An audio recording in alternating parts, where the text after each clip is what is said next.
ذرا ایک ایسی جگہ کا تصور کریں جہاں کوئی شخص دن کے وقت چل رہا ہو اور گرمی اتنی زیادہ ہو کہ اس کے جوتوں کا ربڑ پگھل کر نیچے زمین سے چپکنے لگے۔ اوہ ہاں، اور اگر وہ وہاں سانس لے تو ہوا میں سڑے ہوئے انڈوں جیسی شدید بو آئے۔ بالکل، اور مزے کی بات یہ ہے کہ کچھ ہی دیر بعد وہ بو آنا بند بھی ہو جائے۔ اس لیے نہیں کہ ہوا اچانک صاف ہو گئی ہے، بلکہ اس لیے کہ زہریلی گیسوں نے اس انسان کی سونگھنے کی حس کو ہی مفلوج کر دیا ہے۔ اور پھر بقا کے لیے روزانہ 6 لیٹر پانی پینا پڑے، وہ بھی خاص نمکیات ملا کر۔ یہ واقعی کسی سائنس فکشن فلم کے مریخ کا منظر لگتا ہے۔ ہاں نا، لیکن یہ مریخ نہیں ہے، یہ اسی زمین کا حصہ ہے، اور آج ہم اسی کے بارے میں بات کر رہے ہیں، یعنی افریقہ کا ڈینیکل ڈپریشن۔ تو یہ واقعی زمین کا وہ حصہ ہے جو حیات کے لیے کسی بھی طرح سازگار نہیں ہے۔ دیکھیے، اگر ہم ڈینیکل کی جغرافیائی حیثیت کو دیکھیں تو یہ سطح سمندر سے 125 میٹر نیچے ہے، اور اسے باضابطہ طور پر کرۂ ارض کی گرم ترین جگہوں میں شمار کیا جاتا ہے۔ میرا مطلب ہے عام صحراؤں میں ریت اور گرمی ہوتی ہے، لیکن ڈینیکل ڈپریشن دراصل ایک باقاعدہ جیولوجیکل اور بایولوجیکل لیبارٹری ہے۔ صحیح۔ اور آج اس خطے کو گہرائی سے جاننے کے لیے میں نے کچھ بہت ہی دلچسپ ذرائع کو کھنگالا ہے۔ ہمارے پاس سائنسی انسائکلوپیڈیا کے مضامین ہیں، 2026 کی انتہائی جدید سیکیورٹی اور ٹریول گائیڈز ہیں جو مہم جو سیاحوں کے لیے لکھی گئی ہیں، اور الجزیرہ کی کچھ تفصیلی گراؤنڈ رپورٹس ہیں۔ اور ان رپورٹس میں مقامی آبادی کے حالات پر بہت روشنی ڈالی گئی ہے۔ بالکل، تو اس تفصیلی جائزے کا مقصد یہ سمجھنا ہے کہ قدرت کے اس بے رحم ترین روپ کے پیچھے آخر سائنس کیا ہے، یہاں کی زمین کیسے پھٹ رہی ہے، خردبینی حیات کیسے ناممکن حالات کا مقابلہ کر رہی ہے، اور انسانوں نے یہاں کیسے اپنی تہذیب قائم کی۔ یہ ایک بہت ہی وسیع موضوع ہے نا؟ تو آئیے اس کو سمجھتے ہیں۔ سب سے پہلے زمین کی بات کرتے ہیں۔ آخر ڈینیکل ڈپریشن اتنا عجیب اور خطرناک کیوں ہے؟ اس سوال کا جواب زمین کی گہرائی میں چھپا ہے۔ اس سے پہلے کہ ہم مقامی لوگوں یا وہاں کے مائکروبس پر بات کریں، اس زمین کی تشکیل کو سمجھنا بہت ضروری ہے۔ ہاں، کیونکہ یہ عام زمین تو ہے نہیں۔ بالکل نہیں۔ ڈینیکل ڈپریشن بنیادی طور پر ایک ارضیاتی عمل کا نتیجہ ہے جسے رفٹنگ کہا جاتا ہے۔ یہ وہ مقام ہے جہاں دو بڑی ٹیکٹونک پلیٹس، نوبین اور ڈینیکل پلیٹس، صحیح، ہاں بالکل، نوبین پلیٹ اور ڈینیکل مائکرو پلیٹ، یہ دونوں ایک دوسرے سے دور کھسک رہی ہیں، اور یہ عمل کوئی آج کل کا نہیں ہے، تقریباً 1,10,00,000 سال سے جاری ہے۔ تو جب زمین کی بیرونی پرت اس طرح کھچتی ہے تو وہ پتلی ہونا شروع ہو جاتی ہے اور نیچے کی طرف دھنس جاتی ہے۔ اسی لیے یہ علاقہ سطح سمندر سے اتنا نیچے جا چکا ہے۔ تو اس رفٹنگ کے عمل کو سمجھنے کے لیے میرے ذہن میں ایک مثال آ رہی تھی۔ فرض کریں ایک بہت ہی گرم چاکلیٹ لاوا کیک ہے، یا چلیں کوئی موٹی تازی کیرمل کینڈی ہے۔ اچھا، جب اسے دونوں طرف سے پکڑ کر کھینچتے ہیں تو بیچ کا حصہ پتلا ہونے لگتا ہے اور آخر کار وہ پھٹ جاتا ہے، جس سے اندر کا ابلتا ہوا گرم مواد باہر آ جاتا ہے۔ کیا یہاں زمین کے ساتھ بھی بالکل ایسا ہی ہو رہا ہے؟ یہ مثال کافی حد تک درست ہے، بس فرق یہ ہے کہ زمین کی پرت کیرمل کی طرح لچکدار نہیں ہے، بلکہ ٹھوس چٹانوں پر مشتمل ہے۔ تو وہ نرمی سے نہیں ٹوٹتی ہوگی؟ بالکل، جب وہ کھنچتی ہے تو وہ نرمی سے نہیں بلکہ بڑی بڑی دراروں کے ساتھ ٹوٹتی ہے، اور جب پرت پتلی ہو جاتی ہے تو زمین کی گہرائی میں موجود میگما، یعنی جو ابلتا ہوا لاوا ہے، وہ سطح کے بالکل قریب آ جاتا ہے۔ صحیح، اور اسی قربت کا نتیجہ وہ مشہور آتش فشاں ہیں جسے ارتا لائے کہتے ہیں، ہے نا؟ میں نے پڑھا ہے کہ مقامی افار زبان میں اس کا مطلب دھواں اگلتا پہاڑ ہے۔ ہاں، ارتالائے واقعی بہت مشہور ہے، اور اس کے جنوبی گڑھے کو تو لوگ جہنم کا دروازہ بھی کہتے ہیں۔ اور ذرائع کے مطابق اس جہنم کے دروازے میں 1906 سے مسلسل ایک لاوا کی جھیل ابل رہی ہے۔ مطلب عام طور پر تو آتش فشاں پھٹتے ہیں، لاوا نکلتا ہے اور پھر وہ ٹھنڈا ہو کر بند ہو جاتے ہیں۔ جی ایسا ہی ہوتا ہے، لیکن 100 سال سے زیادہ عرصے تک کسی جھیل کا ابلتے رہنا یہ کیسے ممکن ہے؟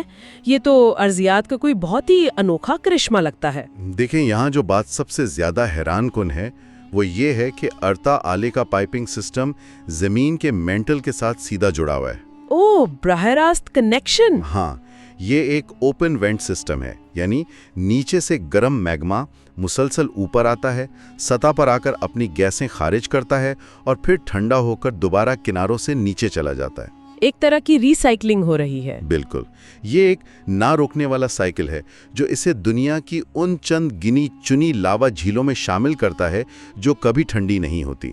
लेकिन अर्था आलिस से भी ज्यादा पेचीदा केमिस्ट्री हमें वहाँ के हाइड्रोथर्मल निजाम में देखने को मिलती है। आप डालोल के इलाके की बात कर रहे हैं? जी हाँ, डालोल। डालोल का तो अफाई ज़बान में मतलब ही तहलील होना या फिर जाना है। जब मैंने उसकी तस्वीर देखी तो मुझे ऐसा लगा जैसे किसी ने ज़मीन पर नियॉन पेंट गिरा दिए हों। हाँ, वो रंग वाकई बहुत गैर हकीकी लगते हैं। इंतहाई चमकदार सब्ज, पीला, नारंगी और सुर्ख रंग। आमतौर पर जब हम ऐसी तस्वीर अमेरिका के येलोस्टोन नेशनल पार्क के गर्म चश्मों की देखते हैं तो हमें बताया जाता है कि ये रंग वहाँ मौजूद खास किस्म के बैक्टीरिया की वजह से हैं। तो क्या डालोल की ये चमकदार रंग भी किसी बायोलॉजिकल अमल का नतीजा है? ये बहुत आम गलतफहमी है और इसका जवाब है बिल्कुल नहीं। अच्छा, तो फिर ये क्या है? येलोस्टोन के रंग वाकई खुर्दबीनी हयात की वजह से हैं, लेकिन डालोल में जो कुछ हो रहा है वो खालिस गैर नामियाती केमिस्ट्री है, मतलब इनऑर्गेनिक केमिस्ट्री। सही। ये रंग जमीन के अंदर से निकलने वाले लोहे, सल्फर और दीगर मादनियात की ऑक्सीडेशन का नतीजा है। जब ये इंतहाई गर्म और तेजाबी पानी सतह पर आता है और हवा की ऑक्सीजन के साथ मिलता है तो लोहा तेजी से जंग आलूद होने लगता है।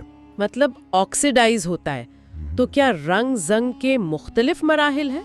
बिल्कुल, अगर ऑक्सीडेशन का अमल इब्तिदाई मरहले में हो तो रंग सब्ज होता है, थोड़ा ज़्यादा हो जाए तो पीला और फिर सुर्ख या नारंगी हो जाता है। यानी ये रंग जिंदगी की नहीं बल्कि शदीद कीमियाई रद्द अमल की निशानी है। वाह, ये तो वाकई खालिस केमिस्ट्री का कमाल है। और इसी केमिस्ट्री ने वहाँ एक और अजूबा भी पैदा किया है जिसे गाइट आले कहा जाता है। ओह हाँ, गाइट आले तालाब। मेरी रिसर्च के मुताबिक ये उस वक्त जमीन पर मौजूद सबसे ज्यादा नमकीन पानी का जखीरा है। इसमें नमकियात की मिकदार 43% है, जो कि डेड सी से भी बहुत ज्यादा है। हाँ, और ये कोई लाखों साल पुराना तालाब भी नहीं है, बल्कि 2005 में आने वाले एक जलजले के नतीजे में जमीन फटने से वजूद में आया। क्या डालोल का ये तेजाबी, नमकीन और रंगीन मंजर हमें जमीन पर रहते हुए किसी और सैयारे जैसे मरीख का मंजर पेश नहीं करता? बिल्लाशुबा। और इसी मुमासलत की वजह से जो एस्ट्रोबायोलॉजिस्ट्स हैं, यानी वो साइंसदान जो खला में जिंदगी की तलाश करते हैं, उनकी खास तवज्जो का मरकज डायनाकल बना हुआ है। खला की लेबोरेटरी। जी, जब हम मरीख या मुश्तरी के चांद यूरोपा पर जिंदगी के आसार ढूंढने की बात करते हैं तो हमें ये मालूम होना चाहिए कि जिंदगी के पनपने की आखिरी हदें क्या हैं। हम खला में वो हालात क्यों तलाश करें जो हमने अपनी जमीन पर ही टेस्ट ना किए हों? बिल्कुल दुरुस्त बात है। लेकिन यहीं पर आकर मेरे जहन में एक सवाल उभरता है। हम जानते हैं कि डालो का माहौल कसीरुल जहाती तौर पर शदीद है, जिसे पॉली एक्सट्रीम कहते हैं। हाँ, पॉली एक्सट्रीम। यहाँ दर्जा हरारत 108 डिग्री सेंटीग्रेड तक जाता है। पानी आम समंदर से भी 10 गुना ज़्यादा नमकीन है। और अगर तेजाबियत की बात करें तो हमने पढ़ा है कि पीएच का स्केल 1 से 14 तक होता है, जिसमें 7 न्यूट्रल है। सही। लेकिन डालवोल के कुछ चश्मों की तेजाबियत इतनी ज़्यादा है कि उनका पीएच लेवल 0 से भी नीचे, यानी मनफी में चला जाता है। मेरा मतलब है, ये कैसे मुमकिन है कि कोई चीज़ 0 से भी नीचे चली जाए? तो देखें, पीएच स्केल बुनियादी तौर पर माए के अंदर हाइड्रोजन आयंस की मिकदार को मापने का एक लॉगरिथमिक तरीका है। जब हम कहते हैं कि पीएच मनफी हो गई है तो इसका मतलब है कि हाइड्रोजन आयंस की कसाफत एक खास हद से इतनी बढ़ चुकी है कि रियाजती तौर पर वो 0 की लकीर क्रॉस कर गई है। ओह, अच्छा। सादा अल्फाज में समझें तो ये चश्मे पानी नहीं है, ये उबलता हुआ खालिस बैटरी का तेजाब है। और यही वो नुक्ता है जिस पर साइंसदानों में एक जबरदस्त बहस जारी है। हाँ, मुझे याद आया, 2019 में इस पर एक बहुत बड़ी साइंसी बहस छिड़ गई थी। एक फ्रांसीसी और हिस्पैनवी साइंसदानों की टीम ने बाकायदा ऐलान किया कि डालवोल के इन शदीद चश्मों में जिंदगी का कोई वजूद नहीं है। जी हाँ, उनका मकाला काफी मशहूर हुआ था। उन्होंने कहा कि यहाँ कुछ भी जिंदा नहीं रह सकता।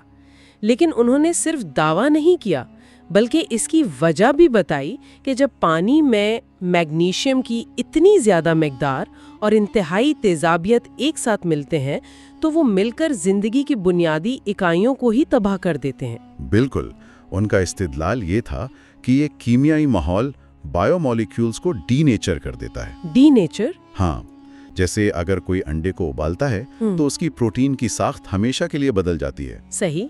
इसी तरह डाल वॉल में मैग्नीशियम और तेजाबियत मिलकर खलिए की दीवारों को तोड़ देते हैं और डीएनए को तहलील कर देते हैं। लेकिन ये तो इस बहस का सिर्फ एक रुख है। हाँ, क्योंकि इसी दौरान एक और साइंसी टीम सामने आई जिसने दावा किया कि उन्हें मादनियात के अंदर छुपे हुए कुछ जुर्सूमे मिले हैं जिन्हें नैनो हेलो आर्किया का नाम दिया गया। बिल्कुल, और उनके मुताबिक ये इंतहाई बारीक जुर्सूमे नमक के क्रिस्टल्स के अंदर पनाह लेकर इस तेजाबी माहौल में भी जिंदा रह रहे हैं। अब एक मिनट, मैं यहाँ थोड़ा सा उलझन का शिकार हूँ। जी बताएं। अगर फ्रांसीसी टीम की रिसर्च ये साबित कर रही है कि ये माहौल बायोमोलिक्यूल्स को ही पिघला देता है और वहाँ जिंदगी मुमकिन ही नहीं है, तो फिर हम उस जगह को मरही की खोज के लिए एक फिल्टर के तौर पर क्यों देख रहे हैं? ये बड़ा अहम सवाल है। मेरा मतलब है, अगर वहाँ कुछ है ही नहीं तो ये फिल्टर कैसा? हम एक बंजर तेजाब के तालाब से क्या सीख सकते हैं? देखें, साइंस में मनफी नतीजा, जिसे हम नेगेटिव रिजल्ट कहते हैं, वो भी उतनी ही अहमियत रखते हैं जितनी कोई बड़ी दरियाफ्त। वो कैसे? अगर हमें ये यकीन हो जाए कि जिंदगी किस खास कीमियाई मकाम पर आकर बिल्कुल हार मान लेती है और बायोमोलिक्यूल्स वाकई तहलील हो जाते हैं, तो ये हमारे लिए एक बहुत बड़ी गाइडलाइन बन जाती है। अच्छा, तो हम अपनी हुदूद सेट कर रहे हैं। बिल्कुल। इससे हम खिला की वसतों में उन जगहों पर अपने करोड़ों डॉलर और वक्त जाया नहीं करेंगे जहां का माहौल डालवल जैसा हो। ये हमें जिंदगी की हतमी सरहद मुतय्यन करने में मदद देता है।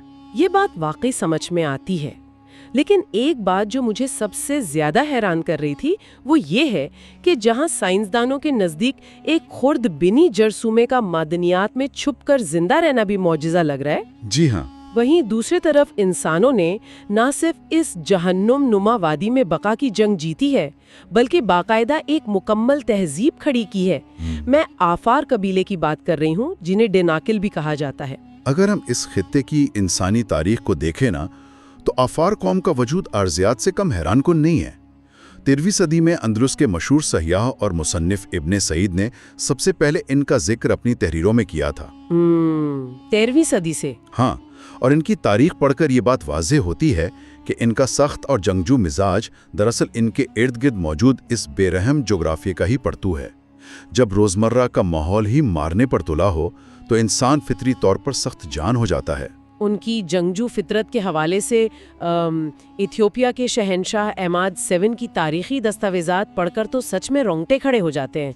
वाकई उन्होंने बहुत तफसीली जिक्र किया है। 14वीं सदी के उनके सरकारी तारीखदान ने लिखा है कि अफार लोग इस कदर खौफनाक और निडर जंगजू थे कि वो मैदान जंग में पीछे हटने का तसव्वुर भी नहीं करते थे। और उनकी वो जंगी रिवायत भी तो थी ना। हाँ, तारीख बताती है कि वो जंग लड़ते वक्त एक दूसरे के लिबास के सिरे आपस में बांध लेते थे। बिल्कुल, ताकि अगर किसी के दिल में भागने का ख्याल आए भी तो वो भाग न सके, या तो वो सब मिलकर दुश्मन को शिकस्त देंगे या फिर मौत तक एक साथ खड़े रहेंगे। आज के दौर में भी अफार मर्द अपनी रिवायती पहचान के तौर पर एक खमदार खंजर पहनते हैं जिसे जिले कहा जाता है। ये जो लिबास बांधने वाली रिवायत है, अगर हम इसे नफ्सियाती जाविये से देखें तो ये अपने आप को मुकम्मल तौर पर हालात के सुपुर्द कर देने का अमल है। मैं तो इसे वो जो कहावत है ना, कश्तियों को जला देना, हाँ, कश्तियों को जला देना, बिल्कुल उसकी बिल्कुल एक अमली और जिस्मानी शक्ल कहूंगी। लिबास बांध लिया यानी वापसी का दरवाजा बंद। आपने बिल्कुल दुरुस्त तशबीह दी है, और इसी जंगी हिकमत अमली और सख्त मिजाजी ने इन्हें गैर मुल्की हमलावरों से हमेशा महफूज रखा। इनका मुआशरा दो वाज़ेह तबकों में मुनकसिम रहा है, औसाईमारा और अडवाईमारा, राइट? जी, एक औसाईमारा यानी सुर्ख लोग जो रिवायती तौर पर हुक्मरान तबका माने जाते हैं, और दूसरे अडवाईमारा यानी सफ़ेद लोग जो मेहनतकश तबका हैं। उन्होंने अपनी इस तंजीम और ताकत के बलबूते पर औसा सल्तनत जैसी आज़ाद रियासतें भी कायम की। वाह! 19वीं सदी की एक मिसाल बहुत मशहूर है, जब मिस्री फौज की एक बड़ी मुहिम जिसमें 350 मुसल्लह फौजी और तोपखाने शामिल थे उस इलाके पर कब्जा करने आई। 350 मुसल्लह फौजी और तोपें? हाँ, और अफार जंगजुओं ने रात के अंधेरे का फायदा उठाकर उन पर ऐसा तबाहकुन हमला किया कि पूरी की पूरी फौज का सफाया कर दिया। उन्होंने कभी किसी बैरूनी ताकत को अपने इस बंजर वतन पर काबिज नहीं होने दिया। ये उनकी बहादुरी की शानदार दास्तान है। लेकिन आज के दौर में जब हम अल जज़ीरा के रिपोर्ट्स देखते हैं तो उनकी रोजी रोटी का तरीका देखकर दिल दहल जाता है। सदियों से इनकी मईशत का इन्हिसार नमक की तिजारत पर रहा है, जो कि बहुत ही कठिन काम है। बेहद कठिन। आज भी जब दुनिया आर्टिफिशियल इंटेलिजेंस और रोबोट्स की बात कर रही है, ये लोग उस वादी में जहां दर्जा हरारत 45 से 50 डिग्री सेंटीग्रेड तक होता है, अपने हाथों में कुल्हाड़ियां और लकड़ी के डंडे लेकर जमीन से नमक के भारी ब्लॉक काटते हैं। और इसका मुआवजा सुनकर हैरानी होती है। हाँ, अल जज़ीरा की रिपोर्ट के मुताबिक इस कमर तोड़ मेहनत के एवज एक नमक के ब्लॉक पर उन्हें सिर्फ 4 इथोपियन बिर मिलते हैं, जो बमुश्किल 20 अमेरिकी सेंट के बराबर बनता है। ये तो जुल्म है। ये मुआशी जिद्दोजहद इतनी ही कठिन है जितना कि ये खित्ता। वो उन नमक के ब्लॉक्स को काट कर अपने ऊँटों पर लादते हैं। ऊँटों के ये लंबे काफिले डिनाइकल की एक सदियों पुरानी पहचान है। ये काफले 1 या 2 दिन का मुसलसल सफर करके उन नमक की सिलों को बराले जैसे तिजारती कस्मों तक पहुंचाते हैं। और ये सफर इतना सख्त होता है कि शदीद गर्मी, प्यास और वजन की वजह से बाज़-औक़ात ये मजबूत ऊंट भी रास्ते में गिरकर जान दे देते हैं। यही सोचकर मैं हैरान हो रही थी कि जो लोग सदियों से महज 20 सेंट के एवज अपने खून पसीने से ये नमक निकाल रहे हैं, अब जबकि जदीद दौर उनके दरवाजे पर दस्तक दे रहा है, उनका क्या बनेगा? आप जदीद सड़कों की बात कर रही हैं ना? जी, ज़राए बताते हैं कि वहाँ अब नई रेलगाड़ियाँ और पुख्ता सड़कें बिछाई जा रही हैं। क्या ये ऊँटों के काफले, ये रिवायती खंजर पहने कानकुन इस जदीद टेक्नोलॉजी के सामने अपनी रिवायात बचा पाएंगे या तारीख के सफ़ात में गुम हो जाएंगे? देखें, ये जदीदियत और कदीम रिवायात के तसादुम का वो क्लासिक मसला है जो दुनिया के कई हिस्सों में देखने को मिलता है।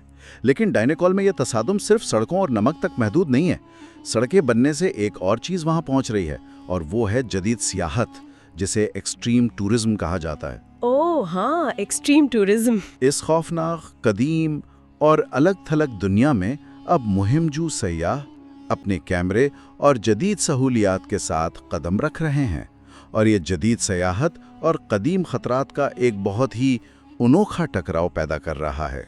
जब मैंने 2026 की ट्रैवल और सिक्योरिटी गाइड्स पढ़ी तो मुझे ऐसा लगा जैसे ये सियाहत के लिए नहीं बल्कि किसी जंगी महाज या फिर चांद पर जाने के लिए लिखी गई हैं। वाकई इनकी शराइत बहुत सख्त होती हैं। मिसाल के तौर पर गाइड्स के मुताबिक दिन के वक्त साये में दर्जा हरारत 48 डिग्री सेंटीग्रेड यानी 118 फ़ारेनहाइट तक पहुंच जाता है।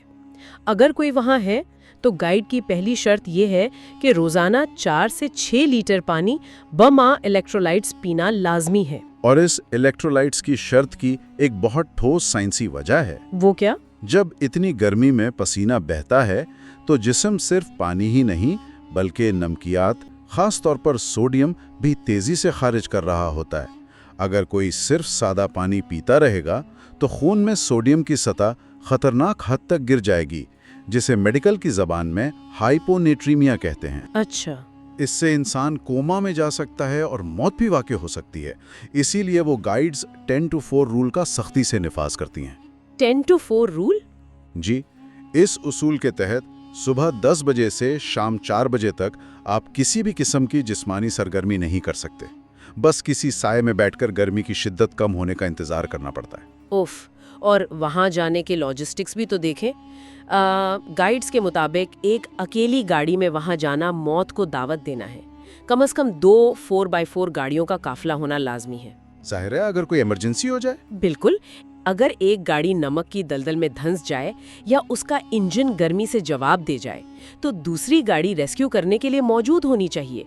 और हाँ, वहाँ जदीद स्मार्टफोन सिर्फ तस्वीरें खींचने के काम आ सकता है, क्योंकि वहाँ तो कोई सेलुलर नेटवर्क नहीं है। हाँ, सिग्नल्स तो है नहीं, इसलिए सैटेलाइट फोन के बगैर वहाँ कदम रखना कानूनी तौर पर भी मना है। और ये खतरात इस वक्त और भी पेचीदा हो जाते हैं जब ये सयाह अरता अले आतिशफशां पर चढ़ाई करते हैं।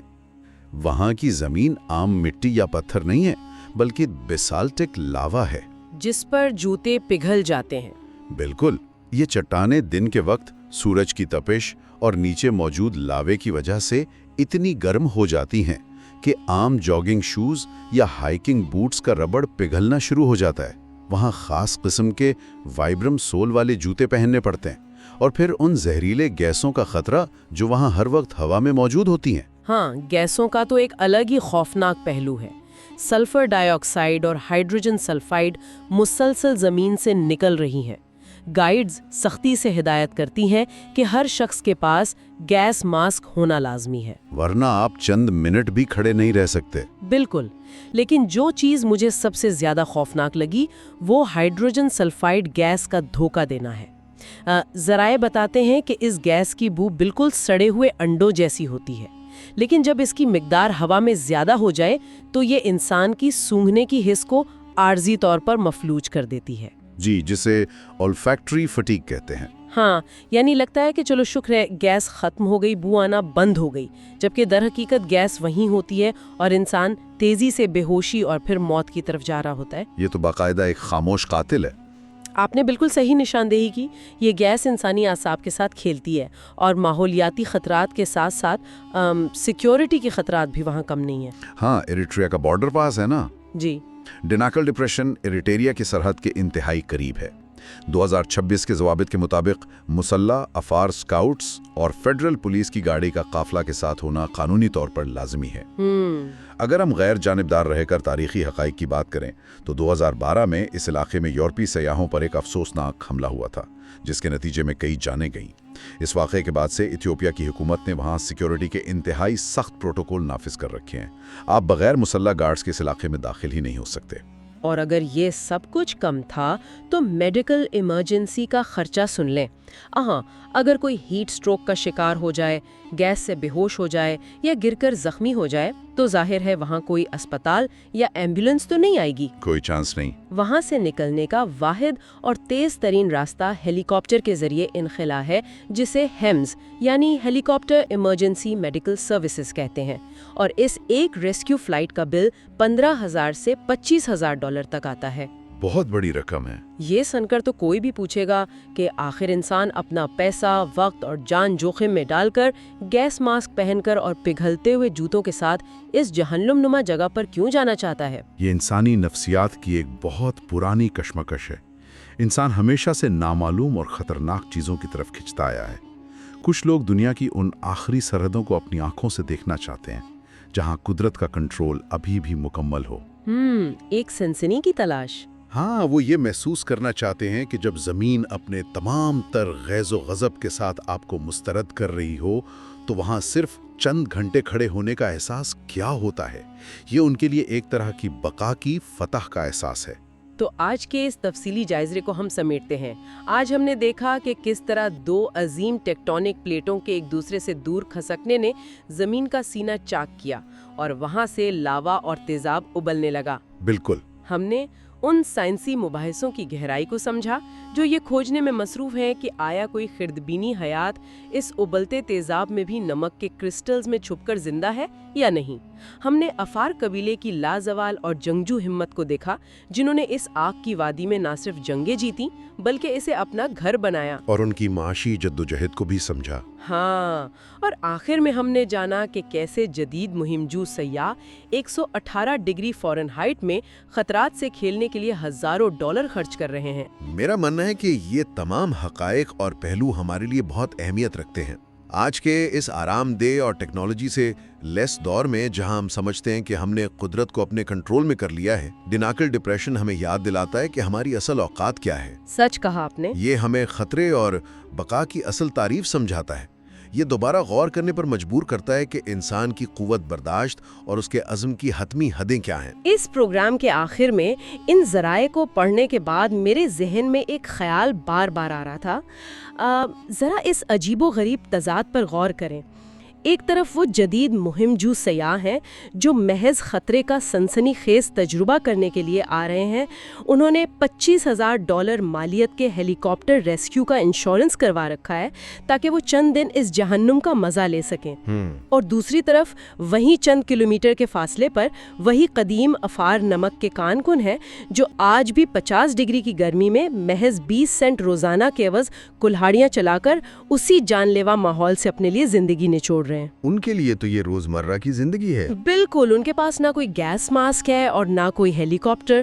تو سوال یہ ہے کہ کیا ہماری ان ایکسٹریم اور سنسنی خیز تجربات کی تلاش ہمیں ان لوگوں کی اصل حقیقت سے اندھا تو نہیں کر دیتی جن کے لیے یہ جہنم محض ایک ایڈونچر نہیں بلکہ ان کا اکلوتا گھر ہے؟ اس پر ضرور سوچیے گا۔